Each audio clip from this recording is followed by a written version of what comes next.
இது பனியில தான் நல்லா காய்க்கும் போல் இருக்குது. இப்போ பார்த்தீங்கன்னா நிறைய பழங்கள் கொடுக்குது. இவ்வளோ நெரிசலாக இருக்குது. ஏற்கனவே அத்திப்பழம் வீடியோ போடும்போது ஒருத்தர் கமெண்ட்ல சொல்லியிருந்தாங்க பனிக்காலத்துல தான் இது நல்லா பழுக்குன்னு சொல்லிட்டு.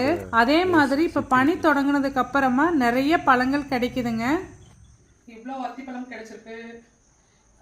டெய்லியுமே கிடைக்குது. என்னன்னா நம்ம 6 மணிக்கே பறிச்சிட்டோம்னா நம்மளுக்கு கிடைக்கும். இல்லைன்னா பழைய பிள்ளைங்க முடிச்சிருவாங்க.